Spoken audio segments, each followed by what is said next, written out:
شروع اللہ کا نام لے کر جو بڑا مہربان نہایت رحم والا ہے۔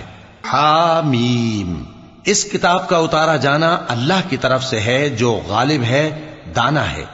بے شک آسمانوں اور زمین میں ایمان والوں کے لیے اللہ کی قدرت کی نشانیاں ہیں، اور تمہاری پیدائش میں بھی اور جانوروں میں بھی جن کو وہ پھیلاتا ہے یقین کرنے والوں کے لیے نشانیاں ہیں، اور رات اور دن کے آگے پیچھے آنے جانے میں، اور وہ جو اللہ نے آسمان سے ذریعہ رزق نازل فرمایا پھر اس سے زمین کو اس کے مردہ ہو جانے کے بعد زندہ کیا، اس میں اور ہواؤں کے گردش دینے میں عقل والوں کے لیے نشانیاں ہیں۔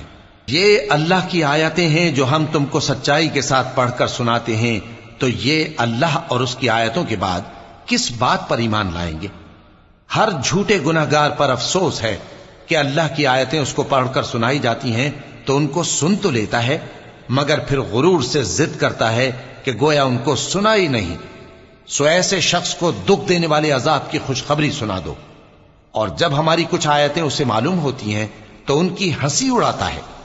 ایسے لوگوں کے لیے ذلیل کرنے والا عذاب ہے، ان کے پیچھے دوزخ ہے، اور جو بھی یہ کرتے رہے کچھ بھی ان کے کام نہ آئے گا، اور نہ وہی کام آئیں گے جن کو انہوں نے اللہ کے سوا معبود بنا رکھا تھا، اور ان کے لیے بڑا عذاب ہے۔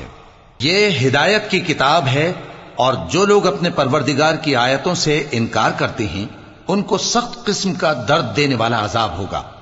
اللہ ہی تو ہے جس نے سمندر کو تمہارے قابو میں کر دیا تاکہ اس کے حکم سے اس میں کشتیاں چلیں، اور تاکہ تم اس کے فضل سے معاش تلاش کرو، اور تاکہ شکر کرو۔ اور جو کچھ آسمانوں میں ہے اور جو کچھ زمین میں ہے سب کو اسی نے اپنے حکم سے تمہارے کام میں لگا دیا۔ جو لوگ غور کرتے ہیں ان کے لیے اس میں قدرت کی نشانیاں ہیں۔ مومنوں سے کہہ دو کہ جو لوگ اللہ کے ان دنوں کی جو اعمال کے بدلے کے لیے مقرر ہیں توقع نہیں رکھتے، ان سے درگزر کریں تاکہ اللہ ان لوگوں کو ان کے اعمال کا بدلہ دے۔ جو کوئی عمل نیک کرے گا تو اپنے لیے، اور جو برے کام کرے گا تو ان کا ضرر بھی اسی کو ہوگا، پھر تم اپنے پروردگار کی طرف لوٹ کر جاؤ گے۔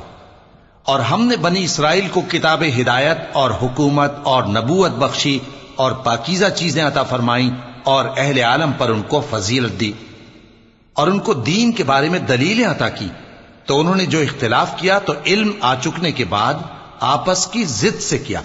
بے شک تمہارا پروردگار قیامت کے دن ان میں ان باتوں کا جن میں وہ اختلاف کرتے تھے فیصلہ کر دے گا۔ پھر ہم نے تم کو دین کے کھلے رستے پر قائم کر دیا، تو اسی رستے پر چلے چلو، اور نادانوں کی خواہشوں کے پیچھے نہ چلنا، یہ اللہ کے سامنے تمہارے کسی کام نہیں آئیں گے۔ اور ظالم لوگ آپس میں ایک دوسرے کے دوست ہوتے ہیں، اور اللہ پرہیزگاروں کا دوست ہے۔ یہ قرآن لوگوں کے لیے دانائی کی باتیں ہیں، اور جو یقین رکھتے ہیں ان کے لیے ہدایت اور رحمت ہے۔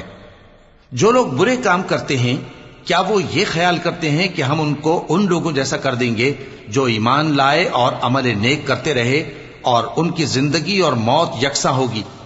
یہ جو دعوے کرتے ہیں برے ہیں۔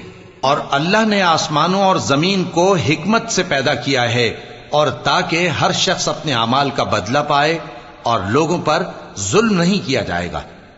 بھلا تم نے اس شخص کو دیکھا جس نے اپنی خواہش کو اپنا معبود بنا رکھا ہے اور باوجود جاننے بوجھنے کے گمراہ ہو رہا ہے؟ تو اللہ نے بھی اس کو گمراہ رہنے دیا، اور اس کے کانوں اور دل پر مہر لگا دی، اور اس کی آنکھوں پر پردہ ڈال دیا۔ اب اللہ کے سوا اس کو کون راہ پر لا سکتا ہے؟ تو کیا تم لوگ نصیحت نہیں حاصل کرتے؟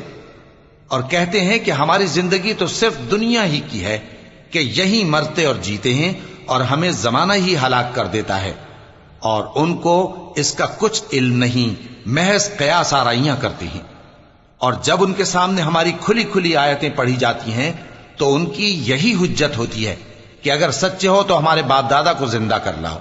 کہہ دو کہ اللہ ہی تم کو جان بخشتا ہے، پھر وہی تم کو موت دیتا ہے، پھر تم کو قیامت کے روز جس کے آنے میں کچھ شک نہیں تم کو جمع کرے گا، لیکن بہت سے لوگ نہیں جانتے۔ اور آسمانوں اور زمین کی حکومت اللہ ہی کی ہے، اور جس روز قیامت برپا ہوگی اس روز اہل باطل خسارے میں پڑ جائیں گے۔ اور تم ہر ایک فرقے کو دیکھو گے کہ گھٹنوں کے بل بیٹھا ہوگا، اور ہر ایک جماعت اپنی کتاب اعمال کی طرف بلائی جائے گی۔ جو کچھ تم کرتے رہے ہو آج تم کو اس کا بدلہ دیا جائے گا، یہ ہماری کتاب تمہارے بارے میں سچ سچ بیان کر دے گی، جو کچھ تم کیا کرتے تھے ہم لکھواتے جاتے تھے۔ اب جو لوگ ایمان لائے اور نیک کام کرتے رہے ان کا پروردگار انہیں اپنی رحمت کے باغ میں داخل کرے گا، یہی کھلی کامیابی ہے۔ اور جنہوں نے کفر کیا ان سے کہا جائے گا کہ بھلا ہماری آیتیں تم کو پڑھ کر سنائی نہیں جاتی تھیں، مگر تم نے تکبر کیا اور تم نافرمان لوگ تھے۔ اور جب کہا جاتا تھا کہ اللہ کا وعدہ سچا ہے اور قیامت میں کچھ شک نہیں، تو تم کہتے تھے ہم نہیں جانتے کہ قیامت کیا ہے، ہم اس کو محض خیالی سمجھتے ہیں اور ہمیں یقین نہیں آتا۔ اور ان کے اعمال کی برائیاں ان پر ظاہر ہو جائیں گی، اور جس عذاب کی وہ ہنسی اڑاتے تھے وہ ان کو آ گھیرے گا۔ اور کہا جائے گا کہ جس طرح تم نے اس دن کے آنے کو بھلا رکھا تھا اسی طرح آج ہم تمہیں بھلا دیں گے، اور تمہارا ٹھکانہ دوزخ ہے اور کوئی تمہارا مددگار نہیں۔ یہ اس لیے کہ تم نے اللہ کی آیتوں کو مذاق بنا رکھا تھا اور دنیا کی زندگی نے تم کو دھوکے میں ڈال رکھا تھا، سو آج یہ لوگ نہ دوزخ سے نکالے جائیں گے اور نہ ان کی توبہ قبول کی جائے گی۔ پس اللہ ہی کے لیے ہر طرح کی تعریف ہے جو آسمانوں کا مالک ہے اور زمین کا بھی مالک اور تمام جہانوں کا پروردگار ہے، اور آسمانوں اور زمین میں اسی کے لیے بڑائی ہے، اور وہ غالب ہے، دانا ہے۔